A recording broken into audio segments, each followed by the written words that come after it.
नमस्कार मित्रांनो, आपल्या ज्ञान अनुभव या यूट्यूब चॅनलवर पुन्हा एकदा आपले मनपूर्वक स्वागत आहे.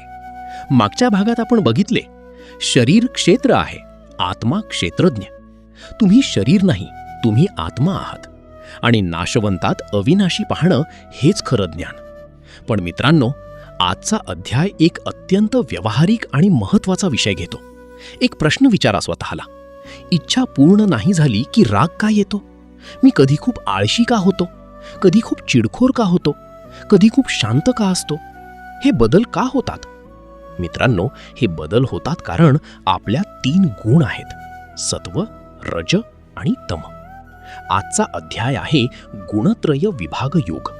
आणि आज श्रीकृष्ण सांगणार आहेत हे 3 गुण म्हणजे काय, ते कसे काम करतात, आपल्या जीवनावर काय परिणाम करतात आणि या गुणांच्या पलीकडे कसं जायचं. मित्रांनो, हा अध्याय तुम्हाला स्वतःच्या वर्तनाचं कारण समजण्यास मदत करेल आणि त्यावर नियंत्रण ठेवण्याचा मार्ग दाखवेल. तर चला सुरू करूया. मित्रांनो, अध्याय 14 ची सुरुवात होते श्रीकृष्णाच्या एका विशेष वचनाने. ते म्हणतात, परम भूयः प्रवक्ष्यामि ज्ञानानां ज्ञानमुत्तमं यद् ज्ञात्वा मुनयः सर्वे पराम सिद्धिमितो गतः. म्हणजे सर्व ज्ञानांमध्ये उत्तम असलेलं परम ज्ञान पुन्हा सांगतो, जे जाणून सर्व मुनींनी इथून परम सिद्धी मिळवली. मित्रांनो, श्रीकृष्ण म्हणतात हे सर्वोच्च ज्ञान आहे आणि मग ते सांगतात या ज्ञानाने काय होतं.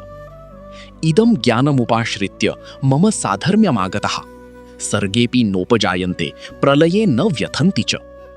म्हणजे हे ज्ञान घेऊन माझ्यासारखे झालेले सृष्टीच्या वेळीही जन्म घेत नाहीत, प्रलयाच्या वेळीही व्यथित होत नाहीत. जन्म नाही, मृत्यूची व्यथा नाही.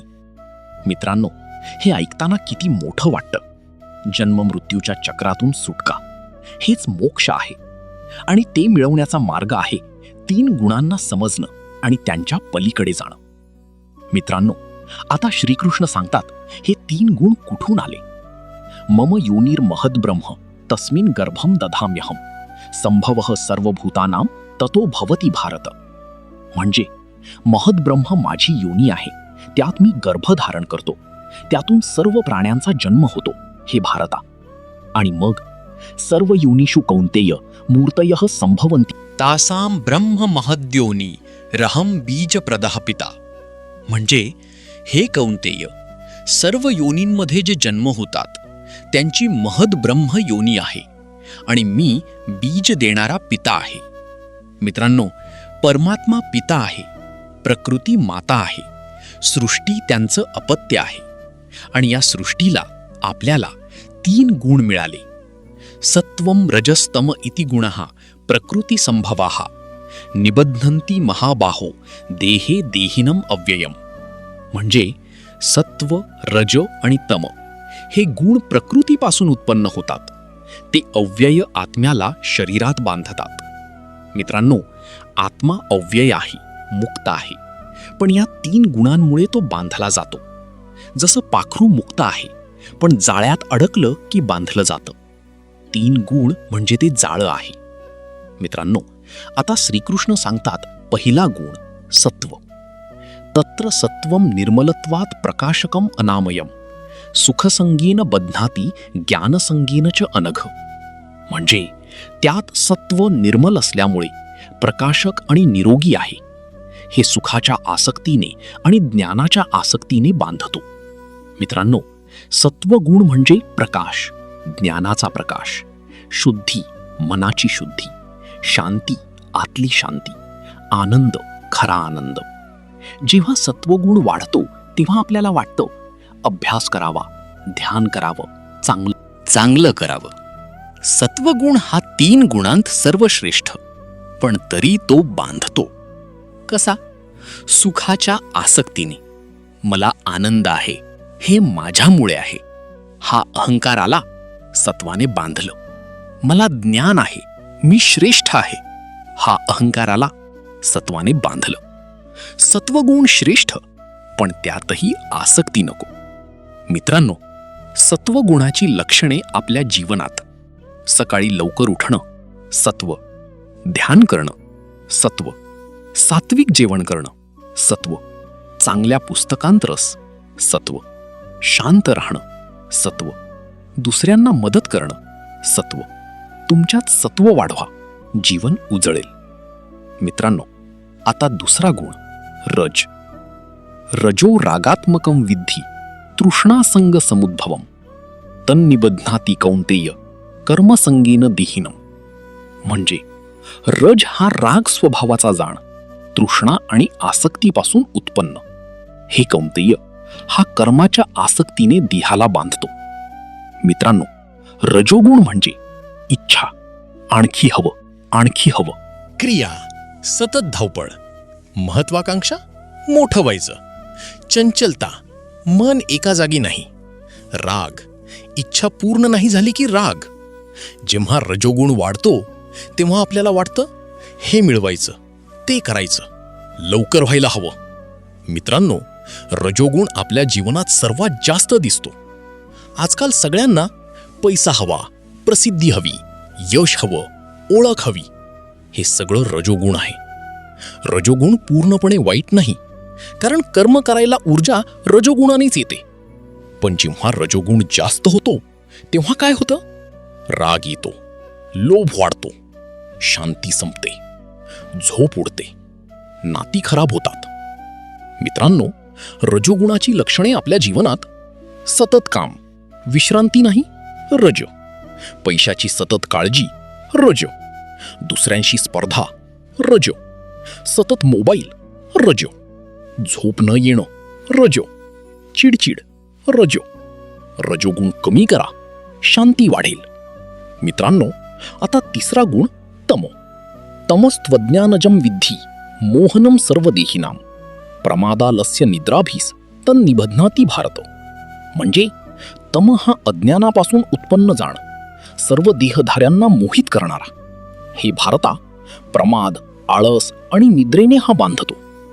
मित्रांनो, तमोगुण म्हणजे अज्ञान, काहीच कळत नाही, मोह, गोंधळ, आळस, काहीच करायची इच्छा नाही, निद्रा, जास्त झोप, प्रमाद, निष्काळजीपणा. जेव्हा तमोगुण वाढतो तेव्हा आपल्याला वाटतं काहीच करायचं नाही, सगळं उद्यावर. मित्रांनो, तमोगुण हा 3 गुणांत सर्वात हानिकारक. कारण तम म्हणजे अंधार. अंधारात काहीच दिसत नाही. तमोगुणाची लक्षणे: सकाळी उशिरापर्यंत झोपणं, तम. काम टाळणं, तम. नशा करणं, तम. नकारात्मक विचार, तम. हार मानणं, तम. निराशा, तम. जगणंच नको वाटणं, तम. मित्रांनो, तम हा सर्वात धोकादायक. कारण जेव्हा तम वाढतो तेव्हा माणूस म्हणतो मी काहीच करू शकत नाही. हे खरं नाही, हे तमोगुणाचं काम आहे. तम दूर करण्याचा उपाय: सूर्योदयापूर्वी उठणं, व्यायाम करणं, सकाळी सूर्यप्रकाशात बसणं, सात्विक जेवण, नामस्मरण. प्रकाश आला की अंधार जातो, सत्व वाढलं की तम जातो. मित्रांनो, आता श्रीकृष्ण सांगतात या 3 गुणांचा जीवनावर परिणाम. जेव्हा सत्व वाढतं, सर्व द्वारेषु देहेस्मिन् प्रकाशः उपजायते ज्ञानम यदा तदा विद्यात विवृद्धम सत्वमित्युत. म्हणजे या शरीरात सर्व द्वारांत, इंद्रियांत जेव्हा प्रकाश उत्पन्न होतो तेव्हा सत्वगुण वाढला आहे असं जाणावं.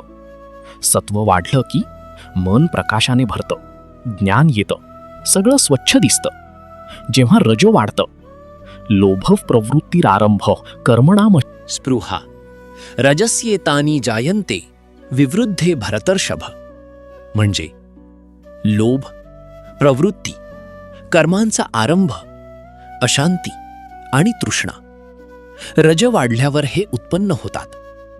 रज वाढलं की लोभ वाढतो, सतत धावपळ होते, शांती जाते, आणखी हवं, आणखी हवं.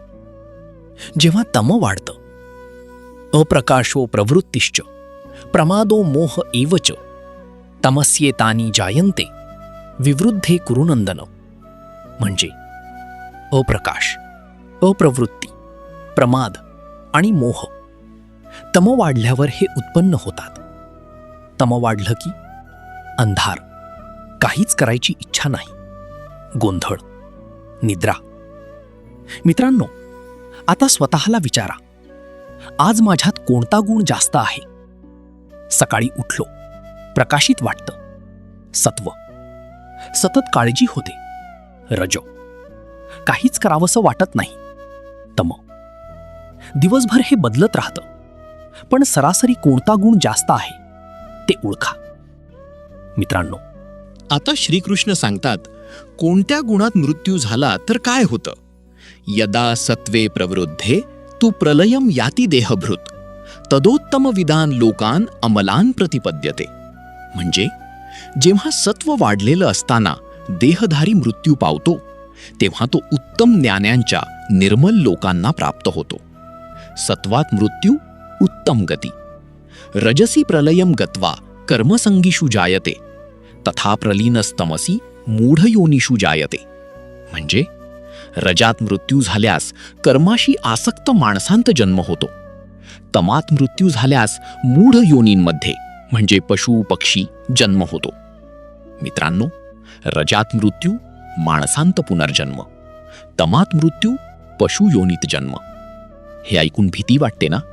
पण हे भयापोटी नाही सांगितलं, हे प्रोत्साहन म्हणून सांगितलं.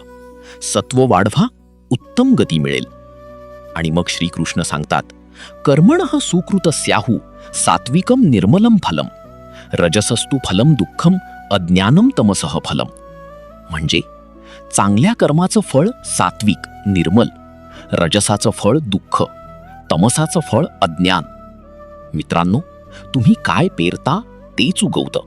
सात्विक कर्म शांती ज्ञान, राजसिक कर्म धावपळ दुःख, तामसिक कर्म अज्ञान पतन. आजपासूनच पेरणं बदला. मित्रांनो, आता येतो अध्यायाचा सर्वात महत्वाचा भाग. अर्जुन विचारतो, कैर्लिंगैस्त्रीन् गुणानेतान् अतीतो भवति प्रभो किमाचारः कथं चैतान् स्त्रीन् गुणान् अतिवर्तते. म्हणजे हे प्रभो, या 3 गुणांच्या पलीकडे गेलेला कोणत्या लक्षणांनी ओळखतात? त्याचं वर्तन कसं असतं आणि तो या 3 गुणांच्या पलीकडे कसा जातो? श्रीकृष्ण उत्तर देतात, प्रकाशं च प्रवृत्तींच मोहमेव च पांडव न द्विष्टी संप्रवृत्तानि न निवृत्तानि कांक्षती. म्हणजे हे पांडव, प्रकाश सत्वाचं लक्षण, प्रवृत्ती रजाचं लक्षण, मोह तमाचं लक्षण. जेव्हा उत्पन्न होतात तेव्हा द्वेष करत नाही, जेव्हा नाहीसे होतात तेव्हा इच्छा करत नाही. मित्रांनो, गुणातीत माणूस. सत्व आलं, अरे ज्ञान आलं, अहंकार नाही. रज आलं, काम होतंय, चिंता नाही. तम आलं, आराम होतोय, नैराश्य नाही. येतं आणि जातं, तो साक्षी राहतो. आणि मग उदासीन वदासीनो गुणैर्यो न विचाल्यते गुणावर्तंत इत्येव यो वतिष्ठती नेंगते. म्हणजे जो उदासीनाप्रमाणे राहतो, गुणांनी विचलित होत नाही, गुण वर्तत आहेत असं जाणून स्थिर राहतो, हलत नाही. मित्रांनो, गुणावर्तन्ते, गुण वर्तत आहेत. म्हणजे हे माझे विचार नाहीत, गुणांचे आहेत. हा माझा राग नाही, रजोगुण आहे. हा माझा आळस नाही, तमोगुण आहे. हे समजलं की विचलम कमी होतं. आणि शेवटी श्रीकृष्ण सांगतात, गुणातीत होण्याचा उपाय. माम च यो व्यभिचारेण भक्ती योगेन सेवते स गुणान समतीत्यैतान ब्रह्मभूयाय कल्पते. मित्रांनो, हे अध्यायाचं सर्वात महत्वाचं वाक्य. याचा अर्थ, जो अव्यभिचारी भक्तियोगाने माझी सेवा करतो, तो हे 3ही गुण ओलांडून ब्रह्मभावासाठी योग्य होतो. मित्रांनो, गुणांच्या पलीकडे जाण्याचा उपाय अव्यभिचारी भक्ती, म्हणजे एकनिष्ठ न डळमळणारी भक्ती. भक्ती करा, गुणांच्या पलीकडे जाल. आणि शेवटचा श्लोक, ब्रह्मणो हि प्रतिष्ठाहम अमृतस्या व्ययस्य च शाश्वतस्या च धर्मस्य सुखस्यैकांतिकस्य च. मित्रांनो, हे अध्यायाचं शेवटचं वाक्य. याचा अर्थ, मी अमृत, अव्यय, शाश्वत धर्म आणि एकांतिक सुखाचं आधारस्थान आहे. परमात्मा हाच सर्वांचा आधार आहे. गुणांच्या पलीकडे जायचं असेल, परमात्म्याचा आधार घ्यायचा. मित्रांनो, आजच्या अध्यायातून 4 मोठ्या शिकवणी. पहिली शिकवण, 3 गुण सत्व, रज, तम हे नेहमी आपल्यात असतात, पण आपण त्यांचे गुलाम नाही, ते आपले गुलाम व्हायला हवेत. दुसरी शिकवण, सत्व वाढवा, तम आणि रज कमी होतात. सकाळी लवकर उठा, ध्यान करा, सात्विक जेवा, चांगलं वाचा. हे साधे उपाय, मोठा बदल. तिसरी शिकवण, गुणावर्तनते, गुण वर्तत आहेत. राग आला, रजोगुण आहे. आळस आला, तमोगुण आहे. साक्षी रहा, विचलित होऊ नका. चौथी शिकवण, गुणांच्या पलीकडे जाण्याचा उपाय, एकनिष्ठ भक्ती. परमात्म्याशी जोडलेलं रहा, बाकी सगळं आपोआप होतं. तर मित्रांनो, आजचा अध्याय 14, गुणत्रय विभाग योग, आपल्याला सांगतो आपण गुणांच्या खेळाचे खेळाडू आहोत. पण आपण गुण नाही, आपण आत्मा आहोत, गुणांच्या पलीकडे असलेला. भक्ती करा, सत्व वाढवा आणि एक दिवस गुणांच्याही पलीकडे जाल. ते ब्रह्मपद आहे, ते मोक्ष आहे. पुढच्या भागात आपण पाहणार आहोत अध्याय 15, पुरुषोत्तम योग. अश्वत्थाचं झाड म्हणजे काय? परमात्मा, जीव आणि सृष्टी यांचं नातं काय? आणि पुरुषोत्तम म्हणजे कोण? हे सगळं पुढच्या भागात. जर हा व्हिडिओ तुम्हाला आवडला असेल तर लाईक करा, शेअर करा आणि ज्ञान अनुभव या यूट्यूब चॅनलला सबस्क्राईब करायला विसरू नका. तुमच्या मनात काही प्रश्न असतील तर कमेंटमध्ये नक्की लिहा. मी प्रत्येक कमेंटला उत्तर देण्याचा प्रामाणिक प्रांजल प्रयत्न करेन. भेटूया पुन्हा पुढच्या भागात. इति श्रीमद् भगवद्गीता अध्याय 14, गुणत्रय विभाग योग संपूर्ण.